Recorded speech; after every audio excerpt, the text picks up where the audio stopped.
go. Everything's working. Is everything working? Can you hear me okay? I can hear. I can't hear you. I can see little heads bobbing up and down, which I do love anyway. I love it. I love seeing your little heads bobbing up and down. I need to get out more clearly. Good morning, Kim. I guess that means you're not in my neck of the woods because we're definitely not in the morning now. Let me know where in the world you are, Kim. And anybody else who's just coming in, I can see Violet down the bottom there. Good morning from New York. I hope I sometimes think your weather is quite similar to ours. Just sort of wet a lot. Rain! Oh, Violet, it's not just me. I hung the washing outside the motorhome this morning and I was like, oh, I can hear it on the roof. I had to dash out and bring it all in because, yeah, just a lot. I don't think I've known such a wet period. We're not just going to talk about the weather if you're just coming in, folks, but you know, it's a good starting point, isn't it? Because I think we can all relate to the weather being a pest. Oh yes, and Sunita, good morning. Today I'm in York and I'm parked on the York Racecourse car park because I go to all the most amazing places in my motorhome. Yesterday was interesting because there was a lot of very drunk people leaving the racecourse, bless them, falling about and hardly able to stand up because they kind of start drinking at like 10 o'clock in the morning and then by 6 o'clock they're a little bit worse for wear, shall we say. So I've got a nice view this way though. Let's have a look. There we go. Got a nice bit over. I think when we were here last time we had little rabbits. I was very distracted by the little rabbits, so I can't see the rabbits at the moment. Yes, Anita, and it's just a hop, skip and a jump from London really, isn't it? Because on the train, the London trip's one of the fastest ones, about 2 hours. In fact, I think it's quicker to get to York on the train than it is to get to Leeds on the train, just because the people who run those trains are just faster. Very bizarre. So Violet's just admitted that it's her fault that it's raining a lot in New York because she got a puppy. I'm only joking, Violet, obviously, because it's been raining since you got your puppy. Yeah. Oh, bless him. Well, he'll be good for going out because they have to go out, don't they? Otherwise, you've got a lot of mess to clean up. And yeah, I did have puppies once. Unfortunately, it was a point when I probably shouldn't have bought puppies, and we didn't end up keeping them because I was burning out really, and not a well bunny at all. So yes, it was very sad. But yeah, things you do when I was already not in a good place, and then thought I'd get some dogs. 2 chihuahuas actually. Anyway, that's the story for another day. Yeah, we've had hello Eleanor, hello Sunita. Yes, Sunita said hello. York is lovely. It is actually. It's very nice here. I had a lovely walk a couple of days ago. I went to meet a lady in a cafe who I'd met at an online networking meeting, and we got on like a house on fire. It was such a lovely chat. Oh, bless you, Violet. Yeah, maybe. I think puppies are. I do a workout in the morning. Bruce and I do it together. It's just this half an hour weights workout with this lovely lady on YouTube. She's absolutely crackers, but she's got one dog, a female dog that she's had for a while, and she's just got a puppy that she's trying to train. And I think this puppy is literally. It's a bit. She's saying it's the male. She had a female before, and that was fine. This male puppy is just a bit bonkers. So, oh, you had rescues before. Yeah, puppies need a lot of attention. Hello, Kathy. So lovely to see Kathy. Kathy just wrote me a lovely review on one of my tracks, which is really nice. Nice to go onto Insight Timer and just find nice things that people have said about what I'm doing, which is great. So, who's new? I can see so many familiar faces and familiar. I love Eleanor's mandala. It's beautiful. But I think I can see some new people. So if you're new, do say hello and let me know. Let me know what's brought you here to the track that I could have done with before I got married the first time in 1997. But I didn't have it. It's a track that possibly my mother. This session is the session my mother could have done with before she married my father. So, because it's all about criticism, and I'm a good one. I'm good at that, not in a good way. Oh, bless you. Oh. Yeah, I guess if you buy an older dog or you get an older dog, you rescue an older dog, then you don't really know. You've probably not got them for very long, have you? And you're definitely going to have this puppy for longer, you know, more than likely, um, because they do last a good innings, don't they, dogs? Bless you. I feel like I need to see a cute picture, Violet, of your puppy. Unfortunately, you can't share that with me here, but anyway. So let me know if you're new here. People are gradually coming in and yeah, appearing, which is nice. If you don't know me already, oh, I bet he is. Yeah, I love them when I see them out and about, but I have no intention of taking it. I've got two adult humans I've raised to adulthood and they're still okay, so I feel like phew, I've done it. I've done my bit for keeping small living creatures alive with my children. I don't want to do it again. And I've got Bruce as well. Although you all know that mostly Bruce looks after me. I think Bruce looks after me physically, and maybe I look after him psychologically. Not that he needs a lot of looking after psychologically, but he does get caught up in. Well, he struggles to say no, and he tends to be a bit of a people pleaser, which means sometimes at work he gets a little bit stressed, and I kind of help him, coach him, mentor him a little bit to say no to things that are not really his job because he's yeah, Violet. I think looking after everyone is a woman's cross to bear. I oh bless you, Violet. No, I I think that I've often said this before. You've probably heard me say it before, ladies in the room, but it feels to me like women misheard the call to action. So you know, like women before, well, the early part of last century had very different lives, and you know, after the World War II, when women had gone out to work and suddenly it was like the call to action was, yes, women, you can do anything you want. Like, look at the opportunities. You can go work in factories and you can go, not want to work in factories, but you can go out into the workplace and you can still do a home life and da da da da. And so women went, oh, yeah, that's really exciting. Only the call to action said you can do anything. And women heard, you can do everything. And I think this is why burnout is so much more prevalent in women than it is in men, because women have misunderstood the call to action and think they're supposed to be doing everything, looking after everyone, taking care of everything. And as a result, we've made it, well, it's become quite hard for us, hasn't it? And we have a lot of inherited stuff around that this conversation, this three principles conversation, can really help to start bringing some awareness to that. And I was chatting to a lady earlier who was talking, I mean, and I talk about this a lot, like what we learn from our mothers, who've learnt it from their mothers, who've learnt it from their mothers, who learnt it from their mothers. That I sometimes think because of that, there are things coming out of my mouth now that are really came from my great great great great grandmother at some point, you know? So I think that's having some awareness of that. Now, this is not an encouragement to go poking and prodding around in the past, because that is never what I'm encouraging us to do. But having some awareness that we pick up stuff from the past, and we pick up stuff from the people around us. And as women, we particularly pick up our mothers as our role models.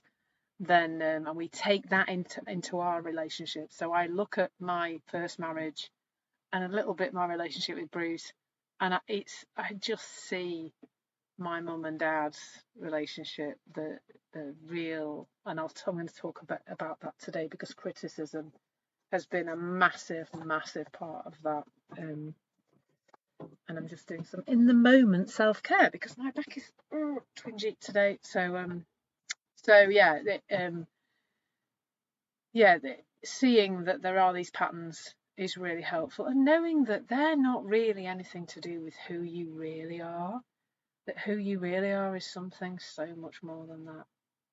So a little bit about me before we get cracking. I'm guessing that people are going to come in while I'm doing this. It gives people a chance to come in if I have a little chat about,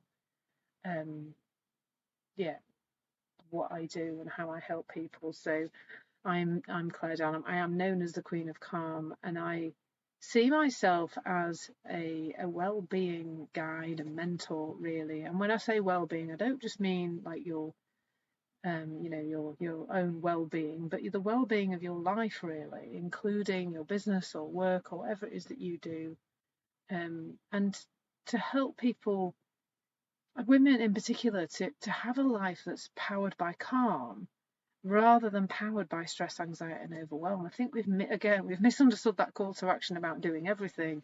But on top of that, we think we've got to do everything whilst being super stressed out, anxious, and overwhelmed. And it seems like the only way to have the life that we want is to just be at it like a lunatic all the time. And I don't believe that's necessary. And the longer time I spend in this three principles conversation, which is what I share with you here, the inside out understanding, the calmer life gets, and it seems to me the more I get done. So there's this joyous place to be where you can be busy and yet be calm at the same time. That's good to hear, Violet. So Violet, which one of you started, Violet? Is it my new one? So I have 5 courses on here. And interestingly, I created them all in the wrong order. So Violet started the new one. The new one is the one to go to if you are new to this understanding, if you're new to what I'm saying and you start listening to this and thinking, oh, actually, this is making a bit of sense. It will make sense because it's based in principles. It's based in really simple truths about how we work as human beings. The course, which is called Sustainable Calm with the 3 principles, is the one I would point you towards to start with. And in that course, it does guide you to which other courses you could do if you want to explore a particular subject. So I do have a course about balance, one about relationships, one about productivity, and one about something else I can't now remember. Oh, revealing your true potential. So, but the course I've just created that came out yesterday is a really good like grounding in the 3 principles and helps you to understand kind of where I'm pointing to. So the 3 principles is what I teach, mentor around, coach around, and absolutely, Violet, keep going back to them again and again. I listen to 3 principles content. I've been quite intensely doing studying for my course recently, but other than that, I've got a book on the go. I've got a non-duality 3 principles book on the go, which I'm reading every day. I listen to a podcast every day, or both, just when I'm out for a walk. And listening again, you always hear something more. You can't listen. I don't think you can listen to enough of this content. But the joy of it is it's not from that kind of, oh, here's another tool for me to learn. One of the other things that I teach is that you don't need any of those tools and techniques, and you don't need to trawl through the past. I'm going to point you repeatedly towards the truth that your well-being is already inside you, and you don't need to do anything to get there. There's nowhere to get to. You're already home. Sometimes you can't see that because we've all got busy heads, but once you see it, you can't unsee it, really, and you see it more and more often. So, oh, bless you, Violet. I would absolutely love to talk to you. Definitely, you've been popping up a lot on my sessions, and I feel like you're just the kind of person I love to work with. But yeah, that would absolutely be wonderful. I'd love that. If like Violet, you listen to this and you think, I think I could do with some work on this, or I would like to learn more about this, or I've got something that really is making life not calm, or seems to be, or I'm feeling really stressed out, anxious and overwhelmed, then like Violet, there's a link in my bio, and you can go and book a session there with me. So have I said everything? Yep, these sessions I do 4 times a week, usually. At various times I'll have a little recap. So there's usually one at 3:50 on Monday and Tuesday, and on Tuesday I now have a follow-up hour on Zoom, which you can book on the link in my bio if you would like to explore further what you've heard me talk about. I do one on Wednesday morning at 8 a.m, which is not good for the US audience, but I tend to chat to people from Australia and New Zealand in that one, and then on Fridays at this time. So that they're my 4 regular times now. I'm trying to keep some kind of regularity to it so that people know when I'm going to be popping up. And this month we've been exploring relationships, and next month we're going to really go into the foundational stuff of the 3 principles. So really we'll be focusing next month on stress, anxiety, overwhelm, and how the 3 principles can help with that, how you can get more clarity in all aspects of your life, and really diving into the foundational stuff of just how our minds do what they do, and how by understanding that we can have a better experience of life. So I can see lots of people still coming in. I can see lots of familiar icons at the bottom, but if you're new here, please do say hello and let me know that you're new, and let me know where in the world you are. I always love to know where people are from, because I get an audience from all over the world, which is, it's great. I love it. I love being able to chat to people from all over the world. So excuse me. So, oh, hello, Sue from France. So are you normally in France? I'm not sure. If it's the same Sue. Because a lot of people have one name. The first name could be a completely different Sue.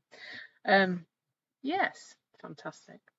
I hope you're having better weather there than we are in the UK, because it's a bit rubbish. Anyway, we're not going to talk about the weather anymore. These sessions are a few times a week. They are brought to you by donation if you are able to make a donation to support me in delivering this and to support Insight Timer. Of course, I'm super grateful for that, and I'll mention that again at the end, but not again. Twice is enough. Twice is enough. Right. So let's look at the subject today, on transforming criticism to empowerment.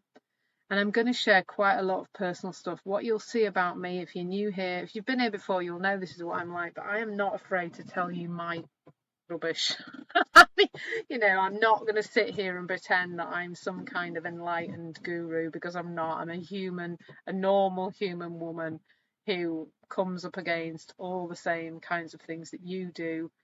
I'm gradually relating to them differently, but I still have I'm not in a place of permanent awareness. I was listening to a podcast earlier, and the teacher there that I listen to often, Amy Johnson, she's been in the 3 principles of understanding longer than me, and she was saying, I'm not in this place of heightened awareness, non-judgmental awareness all the time.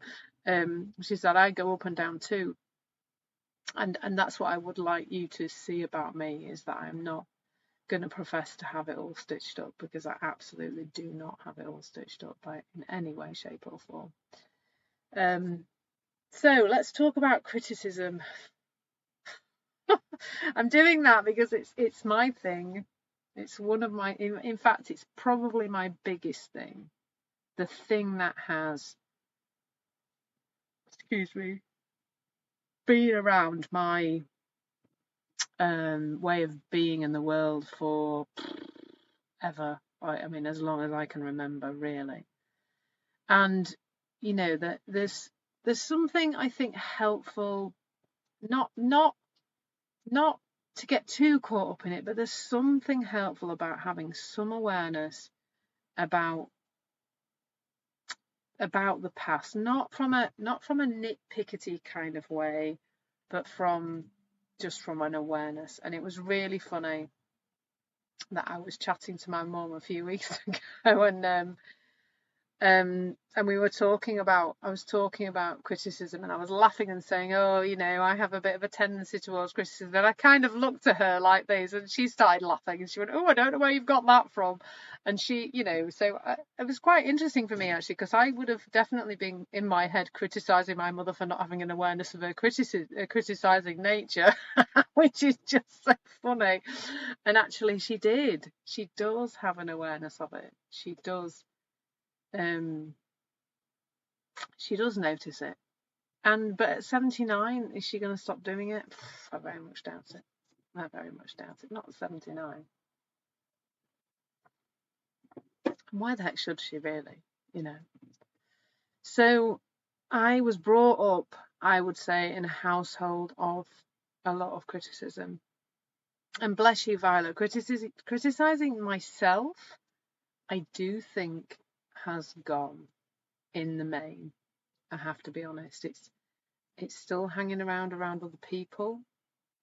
but not so much myself. So I think that call would be lovely, Violet, definitely, because you're right, that it's that voice, the inner critic, we call it, don't we? Because we love to give these things a ridiculous name. And I don't know, sometimes we give these things like imposter syndrome and the inner critic and our perfectionist thinking.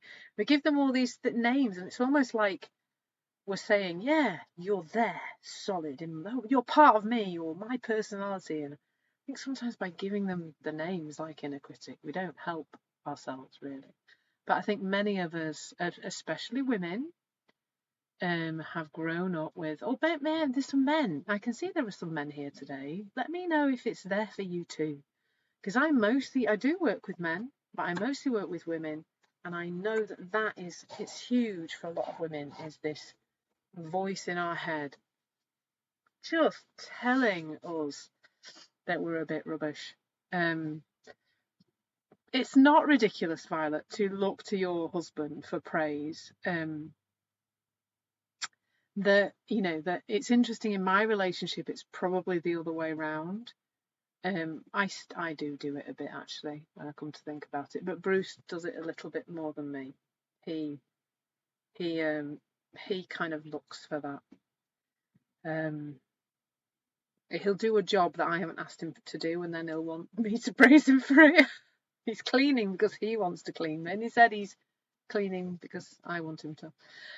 So then I'm expected to praise him. So Alexis says, when you criticize your child, they don't stop loving you, they stop loving themselves. Oh gosh, Alexis, absolutely. So that's an interesting place to reflect on for me, is that I think many of us here were born in the 70s and 80s, maybe even the 60s.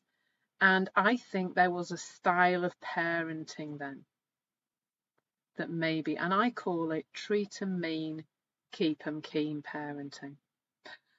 Because I think the philosophy was, and I've actually chatted to my mum about this, and she absolutely agreed with me. She said, I said, the philosophy was that if you tell your children how crap they are, quite frankly, enough times, you keep telling them, oh, you've not done that right, and this isn't right, and you're not okay, and you should be like this, and you're not like that, and this is wrong, that they will, man up. Sorry for the phrase, ladies. I can't think of that they will step up. That's a better word. That they will step up and become better because you've told them that they're rubbish. So why would they not step up and be better? But of course, now we know exactly what Alexis says, that the reverse is actually true. You keep telling something they're rubbish, they believe they're rubbish. And then they don't step up at all. They crumple up in a ball.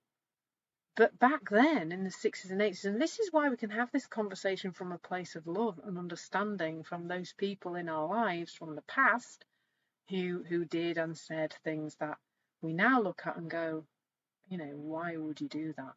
So that's that there's an understanding, I think, for us people born in that era.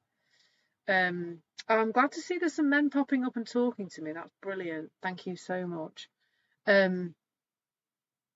I'll come back to that in a minute, but that that critical parenting was just a thing of that era. And I suspect that my mum's 79, and I suspect that she was parented, so she was born in the early 40s, she was probably parented in a similar way as well, because that's just the way it was. So Ward, you had 23 brothers growing up, bless you,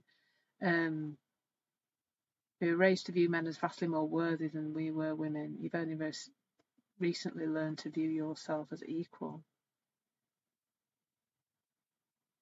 Wow, that's really interesting. And men, yeah, Greg, thank you for sharing that. Men too, doing the self-criticism. I think they probably all are. Yeah, I can imagine they have, Ward, a lot of generations of repair ahead of them, because like you say, that it's the generational thing, isn't it? Like I say, the stuff that I believe about myself and the world and everything else that's come from too many generations before me to even consider. Yeah, it's familial, cultural and personal. Yes, it's because when that voice is in my head, or Violet's head or Greg's head saying, "You're a bit rubbish, you, by the way, did you know?" That doesn't feel like it's coming from my great grandmother. It feels like it's coming from me.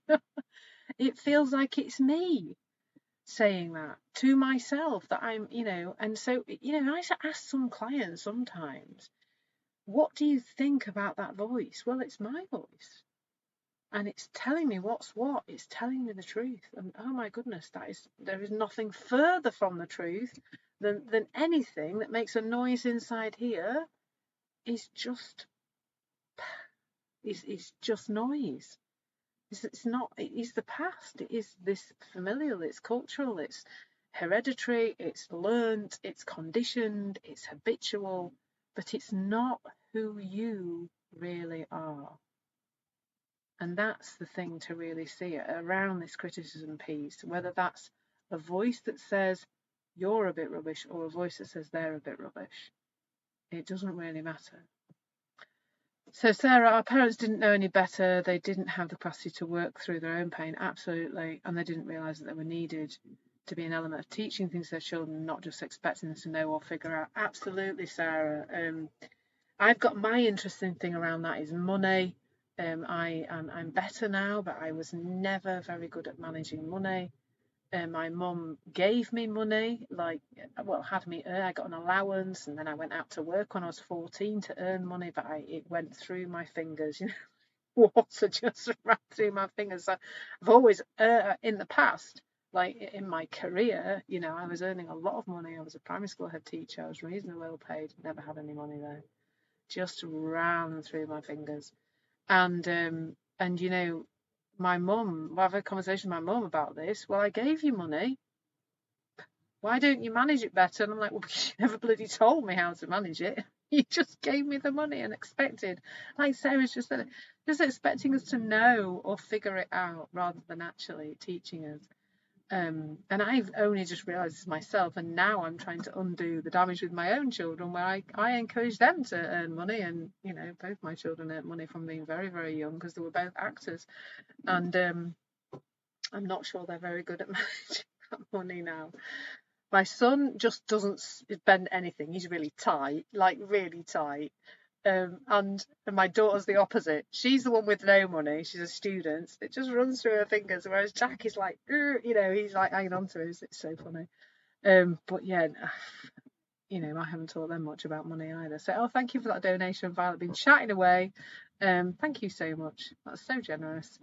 So you wish, Greg, wish society embrace, support, and encourage our wonderful uniqueness more than it does. Oh, Greg, absolutely, because that's what I often say about myself, that I'm a human potential catalyst, where that there is this unbelievable potential within all of us, and there's stuff in the way, like all this stuff that was it Greg that said familial, cultural, personal, all this learning that's happened without a learner, all this teaching that's happened without a teacher. There's learning happening, there's teaching happening, but nobody's actually doing any of it. It's just happening, and most of us don't even know it's happening. Well, we don't. I had no awareness of that when I was parenting my children. Really, a little bit, but not masses. But now I do see it much more clearly with my fiance's 11-year-old, who he's only with us once a fortnight, so there's only so much parenting we actually do with him. But I've really seen the conditioning happen to him, from us, but from his mum too, who, bless her, is struggling with quite a lot of things. So, I would love to read that, Ward. So that book's called It Didn't Start With You. I'm writing it down, because if I don't write it down, Ward, do you know what'll happen? It'll be gone into the ether of my head, or into space. So It Didn't Start With You. Sounds interesting. Because that's really, that really does speak to what I talk about, which is that none of this stuff, this noise in your head, it has been put there by you, and that therefore I think that helps with loosening the relationship with the voice in our head, because the voice in our head is everything. It's how we feel about ourselves. It's what we think we can do.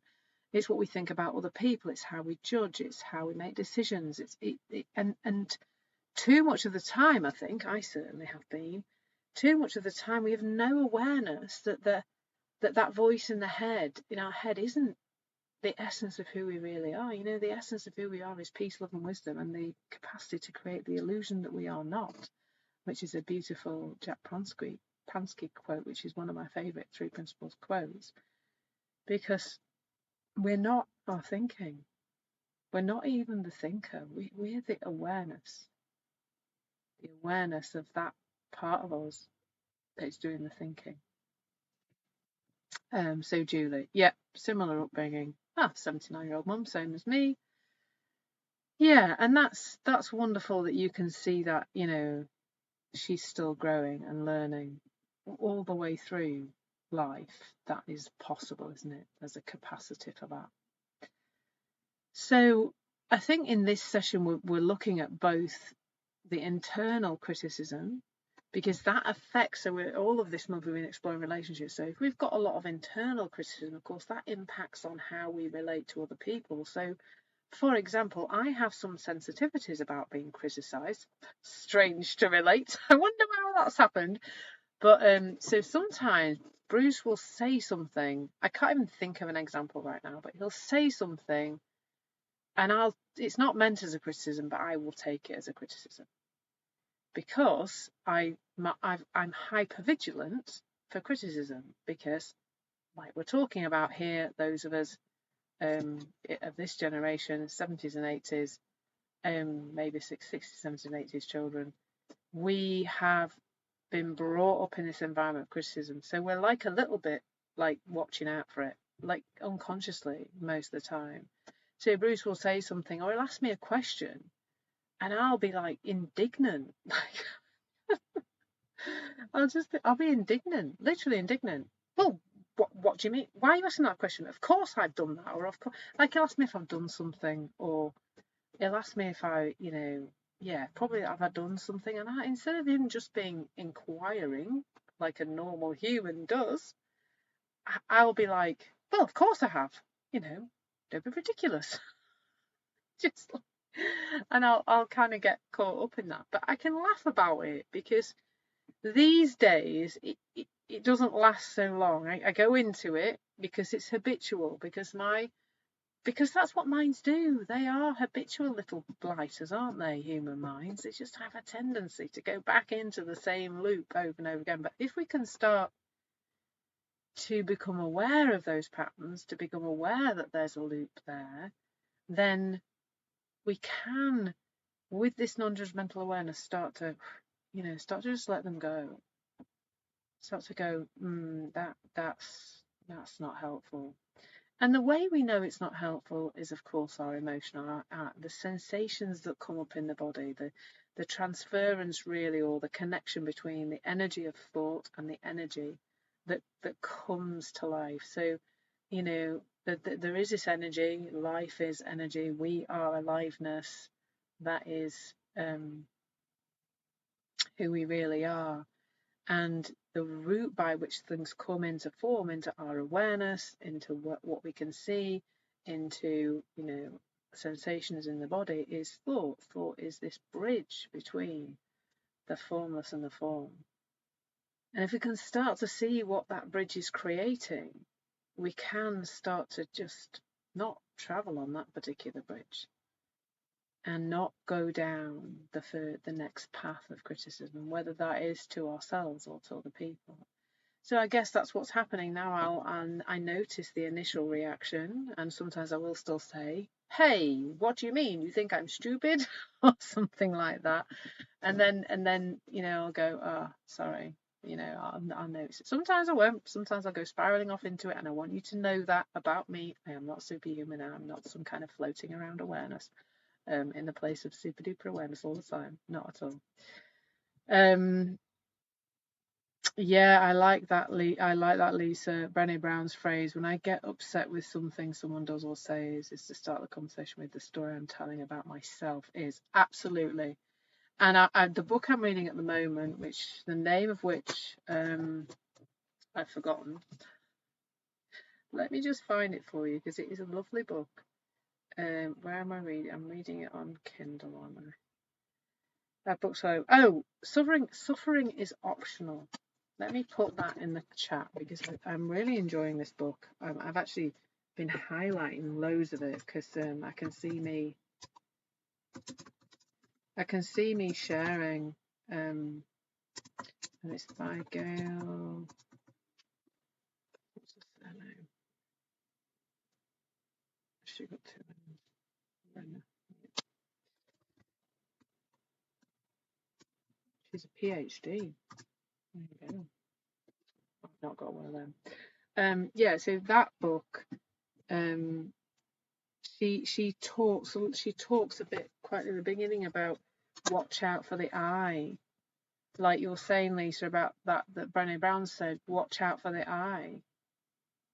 You know, if you think it's about you, that's going to be you on the wrong path. It's going to be you taking things personally, feeling discomfort, going into a dark hole. So there's one there, this big one for me. I hate it when people imply I'm stupid. It makes me hyper defensive. Absolutely. And of course, probably a lot of the time, Rachel, they're not actually implying that we're stupid. It's just like, I know that Bruce is not asking a question from a place of thinking I'm stupid, because I know that he thinks I'm very clever. And so he, I know that's not where it's coming from in him. But again, what thought bridge is creating this idea that somebody else thinks we're stupid? Like, what's the story there? Back to what Lisa said, back to what Brené Brown says. What's the story? I might go back to Brené Brown and read her again, because I'm not sure how aligned she is with what I share, but I feel like there are some things she says that are really aligned. Hello, Wilson. I'm doing very well. Sun's back out again now. Now I've brought all my washing in. Sun's back out. Oh, bless you, bless you, Rachel. I can totally relate to that. So, Rachel, that's my story. That is my story too. Never been praised. Never ever was I praised as a child. Not that I remember, but I was criticised because. And I think going back to what somebody said earlier about just being really, Sarah being really, really understanding and compassionate, that our parents were doing the best they could with their reality, with the thinking that looked true to them, but also realizing that we don't have to continue to carry that piece of the past with us into the present moment. You know, your mind is just doing that. Your mind is looking moment by moment at everything and going, right, which bit of my past do I need to pull into this? You know, it's just doing that all the time. Where's the danger? What's going wrong over here? What do I need to deal with here? Yeah, I think you're right. They were teaching us to better ourselves. Absolutely. That was exactly because they were brought up in tough times. You know, my parents were brought up at the end, my dad was born during World War II, and then just after World War II, my mum was born, or just at the end of World War II. So they were brought up in difficult times. There was rationing. There wasn't everything you wanted available. Life was pretty hard. Life was still quite manual. There was a lot of stuff that was hard, physically hard work, and life was hard. Now, I don't know that it's hard in a different way to how life is now, to be fair, but I think life looked like you needed to toughen your kids up so that they could be okay. So, Alexis, your mother, Chris says your parents bless you. Yeah, and I think Violet's talked about that as well, hasn't she? Yeah, which I missed, I think. Yeah, I can't remember what somebody else said it. So your mother criticised your appearance all the time. She'd tell you you're too pale, she'd watch your weight. Yeah, I'm saying, oh, bless you, Alexis. That's a lot, isn't it? And I guess what can happen then is that carries forward into how we see ourselves. And I'm amazed actually, because I similarly, I was criticised the other way. So I was quite an overweight child and was criticised for my weight, particularly kind of probably more in my teens really. I had got glandular fever and I suddenly put on a lot of weight quite rapidly in my late teens and early 20s. And I still, like, I really notice that if I look at my body in the mirror, like some days it looks fine and then the next day it doesn't look fine. And I just think that is so amazing, isn't it? Because my body has not changed dramatically from one day to the next. It has to be my thinking about my body. Because it doesn't change. It doesn't change that much in one in one day. It's not like, you weight of your body can't change that much in a day. And yet my perception of it changes day on day. Sometimes I look at my body and I absolutely love it and I think it's sexy or whatever else, and then I don't. So it affects everything, doesn't it? This underlying essence of criticism. Yeah, conditional praise, I totally understand that. Yeah, when expectations. And I think that for us, yeah, expectations, absolutely. And also a sense of fear, because if you think the world is a certain way and you think your child has to be a certain way to survive in that world, then you are going to try and hammer that home.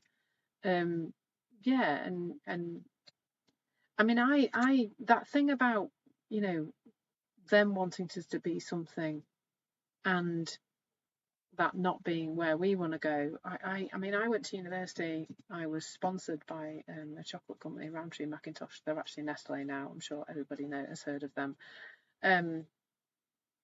It's actually here in York, the factory, and I was sponsored by them. I went to University of Engineering, and I hated it. Because I think that when I left school in 1989, and as a bright girl, there was an expectation that I'd go to university, and there was never a conversation about whether I would or wouldn't. So I did, because that's what you're supposed to do.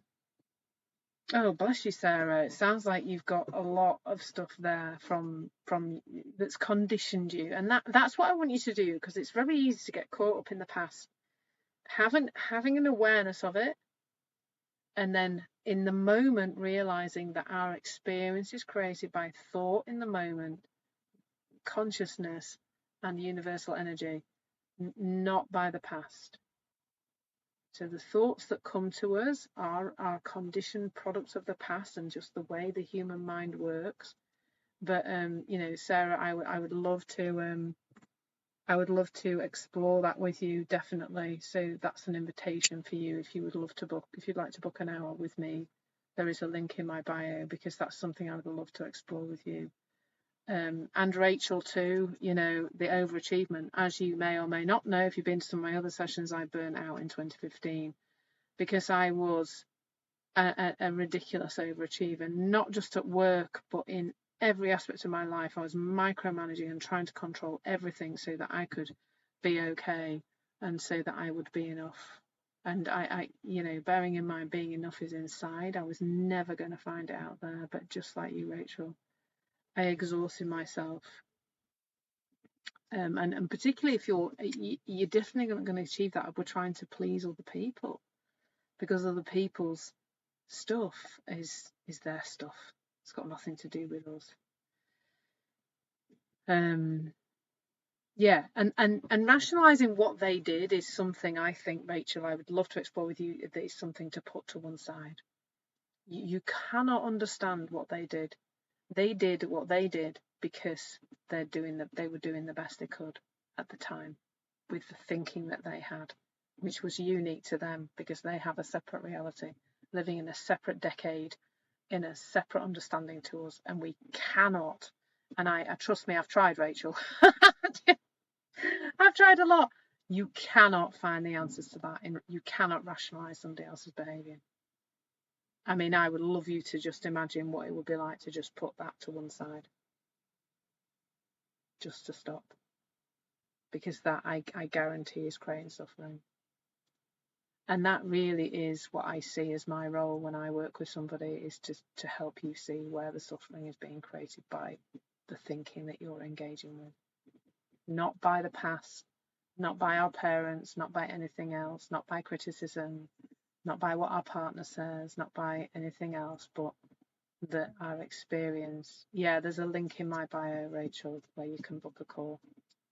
It's called A Calm Clarity Conversation. So yeah, I would love that, Rachel. Yeah, I sending a lot of love, because that is exactly what happened to me, really, in terms of trying to feel enough. I remember looking at Marissa Peer, who anyway, I looked at Marissa Peer's I Am Enough. I used to have I Am Enough in lipstick all over the mirrors, which I am not advocating. But I was seeking that feeling of enough first of all in the outside world, by doing lots of stuff like you're saying, Rachel, being a high achiever, going up the career ladder at Array of Knots, then controlling my children's lives and making them amazing, and making sure my ex-husband was amazing, although he never did quite get there. He definitely brought out my critical bone, and or rather it came out when I was around him, not his fault. And it was never there, because the feeling of enoughness is it's just available now when you see that you are everything you ever want to be out there. You don't need to be anything out there to be God, to be the aliveness of life, to be the same energy that that is doing everything out there. I'm looking at nature and just seeing all of that. Sorry, this is where I get really emotional, because I see so many people suffering because they don't know that everything is in here already, and we can look and look and look outside of us, and it's never there. It's never there. And we look outside by trying to control our finances and our career and our house and car and whatever else stuff out there, and then we realise that's not really cutting it. So we think, right, well, it must be me then. I must need to do affirmations and go through endless poking around in the past, and eventually I'll find it there. It isn't there either. It's inside. So Hannah, absolutely relate to that. You experienced watching your mum be critical of herself, and that impacted how you thought about yourself. Oh, bless you. And your mum will still make comments about herself and tell her she's beautiful, and I'm 27. Oh, bless you. Because Hannah, I think in your picture that's bobbing up around at the bottom of my screen, I think I can see you, a lovely man. And I'm not sure if I can see a little person, but you are in the position to break that cycle now. You don't have to. You're seeing it, and with that awareness, you will not be carrying on that cycle. And I absolutely relate to that. I learnt my mum was so critical of me, but she was, I used to hear her criticizing herself, and I must have heard that my whole life, and it was only when I burnt out, and my mum and dad looked after me physically quite a lot when that happened, and I would spend quite a lot of time at their house, and just hear her all day, every day, calling herself stupid. Oh, you silly woman, just like hearing her doing that all the time.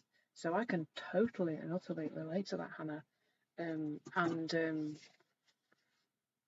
then realizing that I was doing that to myself out loud. I used to do it out loud. If I dropped something, I'd just call myself a stupid cow or something like that. And then I started to notice it, and I started to stop. It took a while, but I don't often do that now.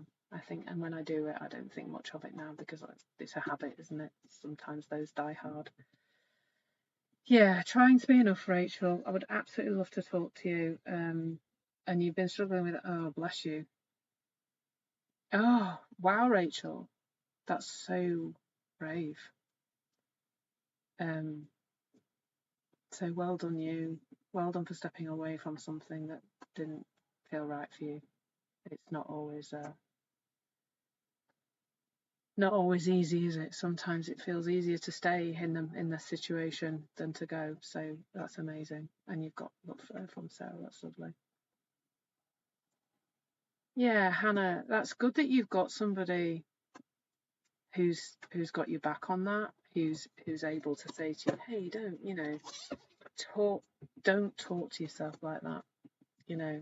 Bruce is very good like that, because he'll praise me. You look amazing today, and I'll say something like, oh, do I? And he just says yes. Just like, yes, you do. And I'm like, yeah, okay, thank you. Who can take a compliment? Who here can take a compliment, and who still struggles with it? I bet there's a few here who struggle to take a compliment. There's some lovely things. Yeah, Rachel, congratulations on showing up for yourself, and the compassionate warrior woman. Yes, thank you. So much love. So much love in this room. There always is. This is such a lovely group. I'd just like to take you all into a great big group hug somewhere. That would be marvellous. Yeah, JG's relating as well to Rachel's situation. And there's lots of love that you're sharing here. It's lovely. Jenny, just talk to me a little bit more about struggle. Greg's joining us in the group hug. Thank you, Greg. Julie, struggle bus here on compliments. I like the struggle bus. Let's all get off the struggle bus and get on the fun bus instead. We all have a thing. Like I used to blush. I used to be a blusher actually when I was younger. Be a blusher, you know what I mean? I used to blush quite a lot. And if somebody complimented me, I'd like, whoa. And I had a really cool experience. I was in Aberdeen. I'm going to Aberdeen on Sunday, Monday. We're driving up there. And I remember last year I was on a walk just along the front in Aberdeen, and Bruce and a man just said, "Oh, I love how you're looking today." And I just went, "Oh, thank you," like that. And I was like, "Oh," I just said thank you to it, rather than going, "Oh, no, I look a bit of a mess and my hair's not, right, and I'm in my scruffs and just going for a walk." But actually I didn't. I just took it, and it was just so lovely. Lovely. Oh, group hug. Let's get on the hug bus, actually. Jenny, bless you. So Jenny, this invitation goes out to anybody who's bringing stuff up today that hopefully I'm helping a little bit with. So you too, Jenny, lots of love coming out to you, because I'm not sure what you're struggling with, but there is a link in my bio, and that is a place to go if you are struggling with anything at the moment, because this inside out understanding really, it kind of, I like to talk about, I help people with stress, anxiety, overwhelm, but actually I think it's knowing that no matter what it is that you are not feeling okay about, that I can help with that. Oh, thank you, Dawn. That's so lovely. That's it. I'm just going to say thank you, Dawn, for the lovely compliment. Thank you so much. Oh, bless you. That's so genuinely delightful, so honest and kind. And even say the words out loud so I can embrace them fully. Thank you, Dawn. That's lovely. Oh, bless you, Alexis. And that's lovely too, that you've noticed that you're the opposite with compliments. You can't get enough of them. And words of affirmation are also your love language. I think it's mine actually as well. I did the survey a few years ago. And thank you, Rachel. That's lovely. So I wonder, Alexis, that's interesting. That do you find that if people don't compliment you, then that there's sort of what some of the rest of us are talking about here comes up for you, like there's some discomfort if you do something and you don't get praised. I would say that's probably Bruce's thing. If, like I said at the beginning, if he does something, like he'll tidy something up, and I would have left it till the week on Tuesday. Just like I'm not as tidy as him. He's much more tidy than me. But Bruce, bless him, used to get into a lot of quite unpleasant trouble when he didn't do things when he was little. And I know he doesn't mind me sharing these kind of things with you guys. He he was physically treated very badly if he didn't tidy up after himself, keep everything clean, do all his chores, etc. He's brought up in South Africa, well, Zimbabwe and then South Africa, and he really, so I think that's where it comes from for him, is that he's always been criticised and physically chastised for not doing things right or not doing things, and so now he's like, I think the praise for him is safety, like I've done it right, but also he'll do things that I don't want him to do. I'm not bothered, but then he's like, I've done the such and such. And I'm like, that's nice, darling. Thank you for letting me know. But I'm not seeing that what he wants from me is for me to say, well done, you've done really well. But we have this awareness of each other's little quirks now, which makes it easier to navigate. And also we realise that we're both kind of doing the best we can with the thinking that is present in this moment for us.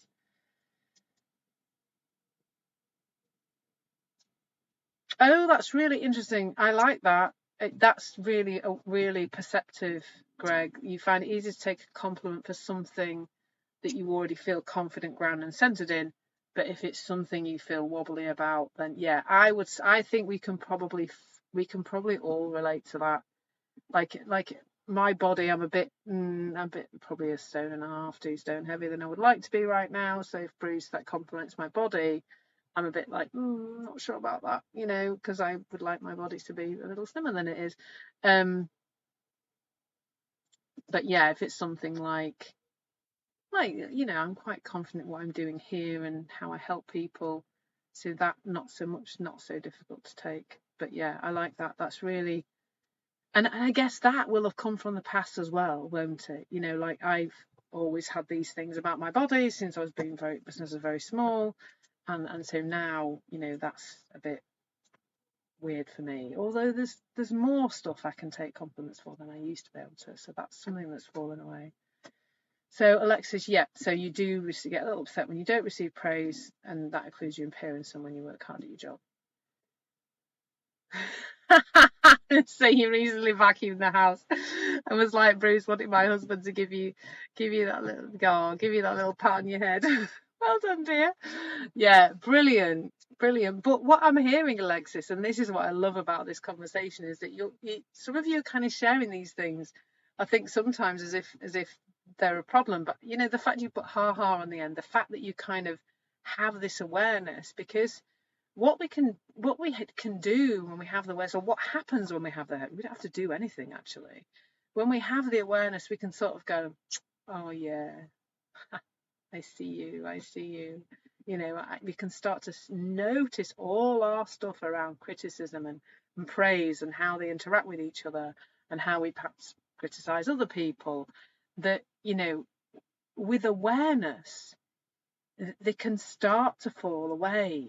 And it's not as hard as some of the ways that I used to try to change myself.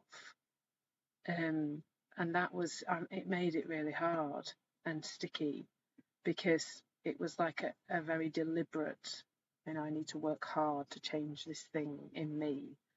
Whereas now, so here's how I see this, and this is very linked to criticism, is that in the past, I had judgmental awareness. And I do think that the self-help world brings about judgmental self-awareness, because in order to buy in to, and I'm not saying don't buy into my stuff, but in order to buy into a tool or a technique or a poking around in the past or something, we have to see something as wrong. Because and I guess it's unavoidable if you want to help people to not have a bit of that going on. So we the judgmental awareness brings about a desire to change. But it's like this. It's like, oh God, I shouldn't be like this. What can I do about it? This is awful, and we can get really caught up in really beating ourselves, feeling terrible about it. And we then become much more self-conscious because we're kind of, oh, this is a thing that's wrong with me. I'm judgmentally self-aware. I don't like it. And so I'm then very self-conscious because I'm then like, oh God, I'm still doing that thing. Oh, I've done loads of work on it, but I'm still doing that thing. I'm trying really hard, but I'm still doing that thing. I've tried every tool and technique in the book, but I'm still doing that thing. That kind of thing is just heavy and grating and not very pleasant. Now, the opposite of that is, so for me, self-awareness plus judgment brings about a very self-conscious sense of too much thinking about ourselves. Whereas if we have self-awareness, non-judgmental self-awareness, we get a rise in consciousness. We become more just generally aware, and there's a much more peace about that. And that to me is the difference between I shouldn't be doing that, noticing we're doing something, and then going, oh my God, why am I still doing that? Like for you, Alexis, if you vacuumed the house and then went and then were like that, waiting for your sticker, and you didn't get one, and you were like, oh my God, I'm still doing that thing where I I look for praise, and when I don't get it, I feel terrible. I think I should be getting it, and you're kind of angry with yourself. Whereas the opposite of that is just what you did. You laughed at it. Because as soon as we start laughing at some of our behaviour, it all just starts. It's like if the devil shows up in your house and you just laugh at him, he's probably not going to do anything. It's like do you know what it's like? It's like Scooby-Dooby-Doo. Those kids in Scooby-Doo, they the show's not called Scooby-Dooby-Doo, is it? It's called Scooby-Doo. But the kids have just got this kind of curiosity, and they're not really afraid of the thing that's pretending to be a spirity thing or a ghost or whatever, or a monster, because they're just like these cool kids who like to go off and explore things and solve problems and da da da. If we can kind of look at our stuff like Alexis is there just laughing, like lightly hold it and just go, do you know what? That's just that thing I do. It's just a little habit. It's not a problem. It doesn't mean there's anything wrong with me. I'm not even that much talking about it. For me, sometimes I just do what Alexis goes, ha ha, I see you. I see what's happening. Yeah, you've done that before. You probably do it again. But it's just a lot lighter. And for me, if it looks serious, if it's about you and it looks serious, that's the wrong direction. So I'll come back to your question in a moment, Char. Yeah, I like the wise words of Jimmy Buffett. If we couldn't laugh, we would all go insane. Yeah, and I think if we are taking it serious, we probably are going insane.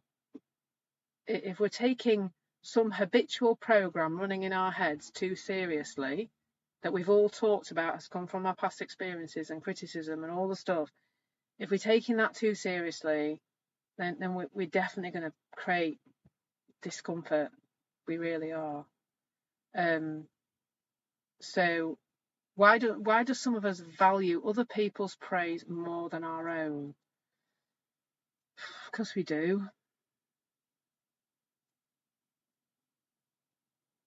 Because that's where we've always sought it from, isn't it? Like, as a child, we never learnt to appreciate what we've done ourselves. And maybe, parents in the room who've got little children, we never did we? We never learnt, we were never taught that we were wonderful and that everything we already needed was inside. And we went through life searching and seeking for that affirmation from the outside. Somebody earlier said that their love language was words of affirmation. I think it was you, Alexis. And so we're looking for it outside. So if a voice in your head says well done, so what? It's like, why would we care about that? Because it doesn't matter how you were praised. Like some of us in the 80s were praised with food, perhaps, or the 70s. We were praised with food, we were given rewards, we were given things. You know, there was a way to get stuff. Like, who here had jobs to do around the house that if they did them, they didn't just get a well done, they got some cash? Who got that? You know, I started doing that with my children. And then I went to a thing, I think it was a brain gym training or something when I was a teacher. And the guy talked about not doing that, but just kind of saying, you know, in this house, we help out with each other. You don't have to kind of do a job and get paid for it. But of course, the whole of society's built up for that, isn't it? Like, you do a good job and you get paid for it. You do a good job and you get praise. It it is why it's outside, I would say, seems much more important than inside. So I hope that makes sense, Char. Yeah, everybody needs to lighten up, Rachel, not just you. Me too. Yeah, and those limiting beliefs are. I don't know why a lot of us have more negative chatter in our heads than positive, but we do. Yeah, looking for parental approval, definitely looking for some kind of approval, and I think that's why it matters more from the outside. So how do we get into a mindset to receive valid criticism and feedback without getting defensive? That is a brilliant question. So the key with everything that in the way in which we're navigating life, not just through criticism and feedback, but navigating life in general, mostly we don't understand how to navigate life because we've never been told how this system here works, how thoughts and the emotions and the behavior are all connected to each other. So when we receive criticism or feedback, either way, we will go into some kind of reaction, firefly. So if we're not in this place of present moment okayness, so let's say we receive criticism and we feel an uncomfortable feeling in our body. So there's no mindset, but there's an understanding how the mind works. So what's happening there is that you are in a habitual reaction that you've probably had for donkey's years, for a long time, whether it's receiving criticism, feedback, whatever. Now, the defensive feeling that you're feeling is letting you know that you're thinking about the words somebody has just said, which you will be then adding your own layers of story into, are taking form energetically in the sensation in your body. Now, the helpful thing about that is that lets us know that we're in an uncomfortable space with that. So I have a little story about this. So my son doesn't like me doing things on Instagram that have anything to do with him, it turns out. Anyway, I put a comment on something on Instagram. He didn't like it. He then sent me quite a rude message, quite a bit more than criticism feedback, actually. It was horrible. It was horrible message. And he sent me this message on Instagram telling me that I shouldn't have put that on there and why I shouldn't have and blah, blah, blah. And he then proceeded to try and call me over and over and over again. And I felt that defensive feeling. I mean, I think the voice in my head was saying, how flipping dare he speak to me? Who does he think he is? Blah, blah, blah. And it was all very riled up and very uncomfortable and unpleasant. And I sent him a holding message. I just said, Jack, I'm not really okay to speak to you right now. I'm a bit upset, and can we talk about this later? And then I just did something. I distracted myself because that's what made sense in the moment with a task, just an admin task. And after a little while, I noticed that I calmed down. And when I was calm, as soon as I was calm, I went straight onto Instagram and removed the comment. That was the first thing I did. Because he was right, actually. It wasn't particularly helpful what I'd done. And then when I was calmer still, I messaged Jack and I said, do you want to talk about this? And of course, by then he'd calmed down and I'd removed the comments, so he didn't need to speak to me about it. So when we initially receive any kind of words from anybody else, when anybody says anything, we may go into one of these defensive spaces. We may feel uncomfortable, we may feel angry, upset, whatever, with anything in our relationships with other people.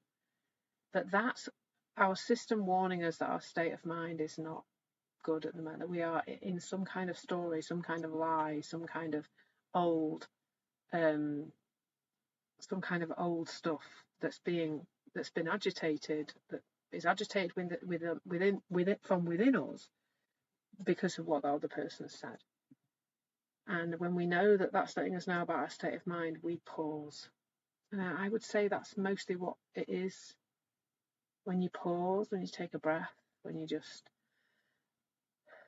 feel your feet on the floor, that awareness comes in, and we tend to behave in a very different way. Now, when we're calm,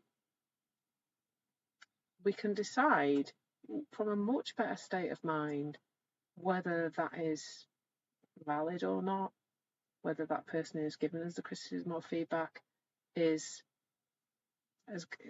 hit the nail on the head. Actually, we may reflect, but we may also go back to that person and say, actually, I don't think that's founded. That's not really what I meant by that. And we may have a really calm conversation about it. The key is that whatever we're going to communicate from a place of calm. And that is not me saying you need to make yourself calm.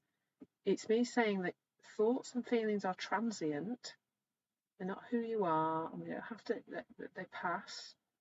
And when they've passed, the world looks so flipping different.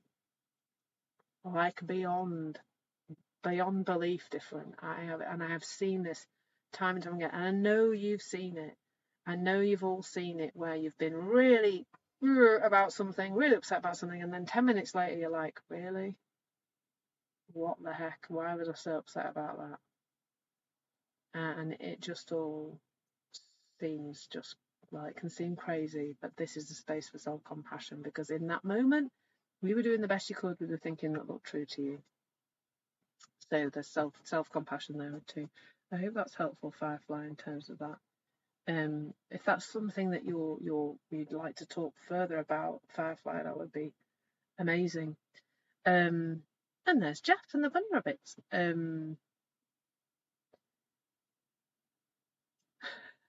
So every compliment advice that you don't believe always goes into your I'm being criticised bin, and you always hear in my mind the unstated, but we both are, you're not worth capable. Oh, bless you.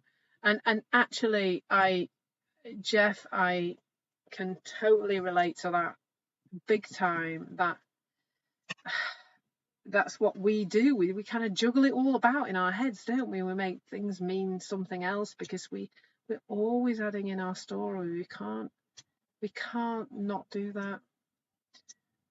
But we can start to bring some awareness to it. And what I'm hearing there, Jeff, is that although you're saying every compliment advice that you don't believe always goes into your I'm being criticised bin, you've got an awareness that you're doing that. You've got an awareness that you're making that mean something else.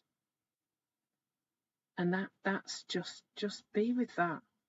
Just be with how much awareness you have. Because you don't have to work hard to change that once you're aware of it. So, Violet, my parents lived paycheck to paycheck, so think you sub mentality, even though you do well now. Yeah. Yeah, you're always afraid it's going to wear away. And I think that's the thing with money. It's the fear comes from the fear that we won't be okay without it as well. That's something to really bring some awareness to. Yes, JG, me neither. I just share it all here, all my personal stuff. So yeah, and pausing is essential. And Judy, I think that's a thank you. Thank you, Judy. Yes, Jeff, I get that. Probably negative thoughts in the brain is that everything echoes. If only my head were a little less empty. Well, the thing about that echo is if it's echoing, Jeff, then that's a really powerful clue, isn't it? It's telling you that it's not present. It's telling you that it's nothing to do with who you are right now and where you are right now. Because if it's just an echo going round and round and round, that is nothing to do with your present moment self. And that is where freedom lies, really. Our heads won't get empty if we focus on trying to empty our heads. But they will get empty every single time we see the fruitlessness of it, I suppose, the suffering that we're creating by going round and round with something. And it's like, so yesterday I went on a lot of trains yesterday. I went on 4 trains, actually. I didn't really go on a lot of trains. But 2 there and 2 back. I went to see my daughter Sophie. I'm just trying to, and I managed to get videos of the lighting up on the train. I probably can't show you them because it doesn't work like that, but yeah. So there's the when you're on the train and then the green button, it's going to light up in a minute. Is it playing the video? You can see it lighting up in a moment. Just short. Oh, there you go. So you see the green light came on the video. I took another one. I'm going to take the other one. And it's like the trains of thought that you're talking about there, Jeff. Some of them feel like that. That when you get a toy train when you're a kid and it just goes round and round and round in the same track. Do some of them feel like that? Oh, just round and round and round. Or Ski Electric, better train. That it's, you can get off those trains, but you just have to see that it's back to the ruler, isn't it? You're all familiar with Claire hitting herself on the head with the ruler. Well, those of you who haven't been before, you've missed something. I haven't got a ruler. It's in the cupboard. Keep forgetting to get it out. But if I'm sitting here doing this and I'm telling you all about my awful headache that won't go away, and I feel like there should be laughing emojis to be able to come up the side, not just hearts. I'm going to take those hearts as laughs. And I'm telling you all about my headache. I've drunk loads of water and I'm having less caffeine. I've been for loads of walks in the sunshine and blah, blah, blah, blah, blah. And I still can't get rid of my headache. And, can't get rid of my headache. And you say, well, do you want to stop hitting yourself on the head with that pen? And, I stop, but then I forget. No, I start. And this is what happens when you come on a journey with me is, I keep telling you that you're hitting yourself on the head with the thinking. And you'll stop for a bit and then you'll start again because it's a habit and it's been there a long time. It's a bit like, any other habit, like drinking a glass of wine every night or picking your nose. It's just been there a long time and you're just kind of used to doing it. And then you go, oh no, I'm stop doing it again because it's hurting. And when you realise it's hurting and that the pain is coming from, the suffering is coming from the thinking, not from anywhere else. It is not coming from your past. It is not coming from the future. It is not coming from anything. The things we've talked about today with our parents and everything is not coming from any of those things. It's coming from what you are thinking about right now. And I promise you, if you stop thinking about what you're thinking about right now, when you feel terrible, you will stop feeling terrible. Bang. However, what I'm not saying is stop yourself from thinking, because that's going to make it worse because you're going to be focused on it. What I am saying is that when you remember, which I know sometimes already you do, everybody, whack the heart if you have at some point in your life gone, I'm not going to think about that, about anything. Come on, I know I'm not the only one. There's 148 people here, wowzers.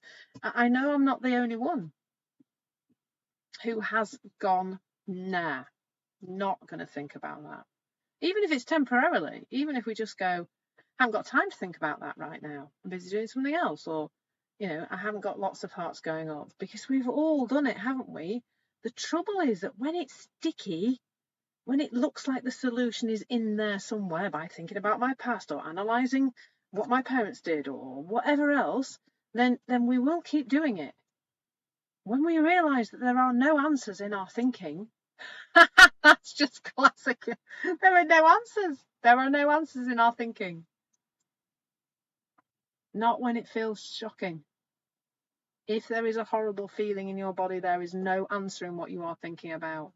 Nothing. There's nothing there. And I know you also know that, because I know that most of you have been round and round and round the same trains of thought over and over again, when the button has been lighting up at you and going, hey, you want to get off the train? But maybe the button didn't flash or beep quite loud enough. And maybe that's what I help you to do. I help you to get off trains of thought that are creating so much suffering. And I think, Maura, we have choices, but only when those choices emerge. And coming to sessions like this and doing some of my courses and attending, taking my, joining these lives, doing my courses, doing some of my free tracks. And I am going to be, I'm actually had a beautiful sleep meditation download the other day, which I will be recording at some point. Well, Jeff, you need to make better choices in your marriage. At the moment, you're making the best choices that you can.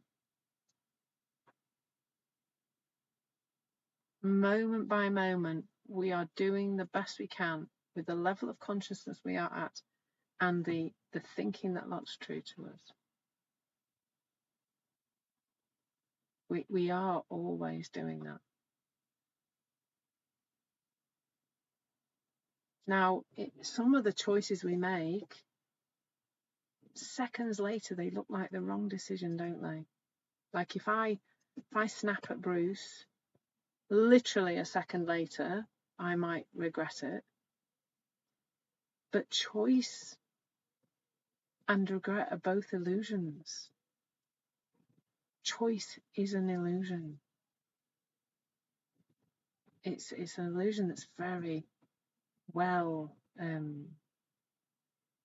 documented, isn't it? People are choosing. People can choose better. People can choose not to leave dog poo on the floor. Yeah, that's my rhetoric. That's my story. Pick up your dog poo. And why can't people do that? They should know better. Back to criticism again. But they really are doing the best they can with the thinking that they have. We don't go have other people's thinking. We don't go find other thinking in any moment. We just have the thinking that we have. Bless you. It's a bit like it's like a bit of salt in the wound. It isn't the salt's fault, but that doesn't stop me from cursing the salt shaker. That's absolutely brilliant. Yeah, it's just like the thinking. We're shaking the salt, rubbing it into the wound, and then blaming the salt shaker. It's us rubbing it into the wound that's the issue. I quite like that one, Jeff. And when we realise we're rubbing the salt into the wound, we will put down the salt shaker and we will wash our skin and put a plaster on it and get on with our lives. But we have to see first that we are rubbing salt into the wound. So I hope today there's been some absolutely beautiful interactions in the comments today, and I know I've mentioned to Rachel and Violet that I would love to speak to both of them, but I can see other people too who there is so much suffering going on, and the suffering is there's an irony to it, because there is one cause of all 156, anybody here who's suffering, 156 people are here. Please do say hi in the comments if you've not said hi yet. I will carry on talking. I'm supposed to do an hour here, but I'm an hour and 25 minutes and I'm still at it. We're all suffering in some way. And oh, hello Maggie, lovely to see you. Hello Toya. We're all suffering in some way, but there is one cause to everybody's suffering. One cause. I know you're told there are many, but there is one. The outside in misunderstanding, and misunderstanding that your emotional well-being, that your behavior, that any of it comes from anywhere but inside you, and that well-being, comes from anywhere but inside you. The good, the bad, and the ugly, it all comes from inside us. Hello, Carol. And Eleanor, can I expand on my statement, choice is an illusion? Well, if we go right back to the kind of spiritual element of this, and we talk about energy, so the energy of life is flowing all the time. Like if you just imagine, it's just flowing all the time, never stops flowing. And then, thought is the bridge that brings that energy into form all the time, all day, every day, in terms of what we see, what we experience, what we become conscious of, and the emotions we experience and the sensations we experience, all that is coming into form. And thought is the bridge. So when we think we've made a decision, we've used our conditioned thinking, of which we don't choose what thought comes in. So let's say, particularly talking about the criticism thing, let's say Bruce does something and I criticize him. In that moment, it's not like there's those Rolodexes. God, that's old, isn't it? Has anybody still got a Rolodex? That's one of those things with little cards in that you have everybody's phone numbers on, all alphabetical, called a Rolodex. Does anybody remember those? Sorry if you're below. Sorry if you weren't born in you weren't an adult in the last century. You won't know what a Rolodex is. But, it's a bit like that. We don't get to kind of go through the whole Rolodex and know which is the best choice. We just, in that moment, we have where we think our feelings are coming from. We have thought in the moment, and we behave. So, because of course, choice creates behavior, doesn't it? That's what it does. We behave in a certain way, and we've created an illusion of choice, when in actual fact, who's doing the choosing? What are we choosing from? I mean, it just is an illusion. Choice, it must be an illusion created by thought, because it isn't something is tangible that I can pick up in my hands. This is not a choice, it's a pen. This is not a choice either, it's a cup. A choice isn't something I can pick up off my desk. This is a tissue, not a choice. There is no choice on my table, there is no choice out there is no choice in my house, there's none in my motorhome, there's none in your house either, Eleanor, because it is not it's an illusion. It's a thought created thing. I think I'm choosing, but I'm not, because it's all the same thing. Thought in the moment is the choice. Thought in the next moment is the thing that makes the first thought look wrong. It's all just moment by moment, thought. And that's why we can make a choice to say something, to do something, whatever, and then seconds later go, oh dear, it's not a mistake, it's new thought. There are, and I actually don't know if the session's on here, but I did a session once years ago that I called There's No Such Thing as a Mistake. Let's explore mistakes in the next month, because I think that really does take us quite deep.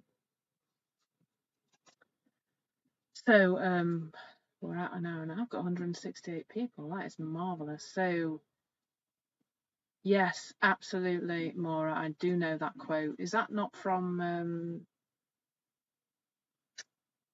there's not from the Serenity Prayer from AA? Or is used by Alcoholics Anonymous, isn't it? Yeah, so accepting of the things I can't change, courage to change the things I can, pray for the wisdom to know the difference. Yeah, the Serenity Prayer. Thank you, Danielle. Oh, hello, Danielle. I thought I'd seen your head bobbing up and down at the bottom.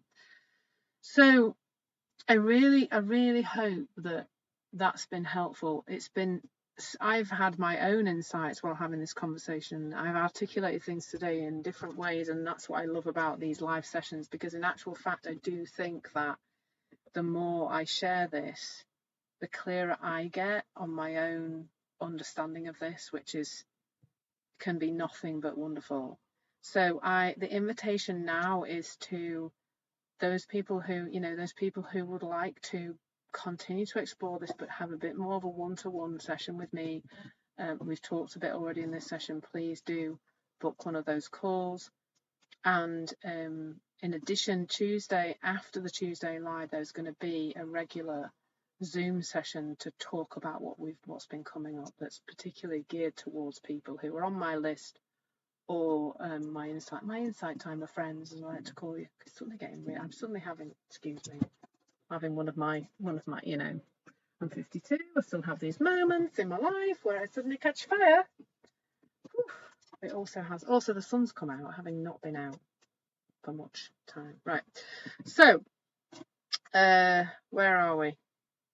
Yes. So next week we have Monday, 3:50 p.m. So these are all BST times, from comparison to celebration. Tuesday, 3:50, releasing guilt and shame in relationships. I think that's going to be, I think those people who are interested in Brené Brown, I think I might try and just look at a bit of her stuff before then, because I know she talks about shame a lot, doesn't she? 8:05 on Wednesday the 30th, finding balance in relationships. And then I'm starting to title them slightly differently from Friday. So Friday we are going to be the course is called Sustainable Calm with the Three Principles, and the series of lives is going to be called The Three Principles Way to Sustainable Calm, and I'm going to call them by episode numbers. So the first one will be on Friday at this time, and we will be exploring some of the stuff I've covered in the course, but the course is a really good foundation for that exploration. And I will then be, but I'll be bringing in topics like today. I've already started a list of topics, actually. I've got some great ones coming up, but I'm definitely going to talk about there's no such thing as mistakes, and some of the other kind of, interesting titles. So if there's anything in life right now, I mean, there's some great things that have come up today in this session, that, yeah, I think acceptance is another good subject. It's just come. We can talk about acceptance. Anything else that's come up, please do drop me a message. There's a Telegram link on the link in bio. I'm happy for you to message me there. And I do have a little group that I probably need to do a little bit more with. But thank you so much for today. Thank you for all the love, and all the love for each other and all the support for each other. It's one of the reasons I really like, I look forward to lots of things in my life, but this is one of the things on a daily basis that I absolutely look forward to coming and doing is these live sessions with you. And I don't know if you could see it. You can't see out the window. Bruce has just walked past the window, so he's back now because we've got to go pick up his son from for the weekend. So thank you so much, everybody. Lots and lots of love. Thank you so much for the donations. If anybody else is able to make a donation today to support me and Insight Timer on this, spreading this amazing inside out understanding, then please do let me know, and I will I'll see you all again soon. Hopefully I'll see some of you next week, or on the courses. Drop me messages on the courses too, because I absolutely love to chat with you about what you're seeing there. Thank you so much. Lots of love. Thank you. Have a lovely weekend.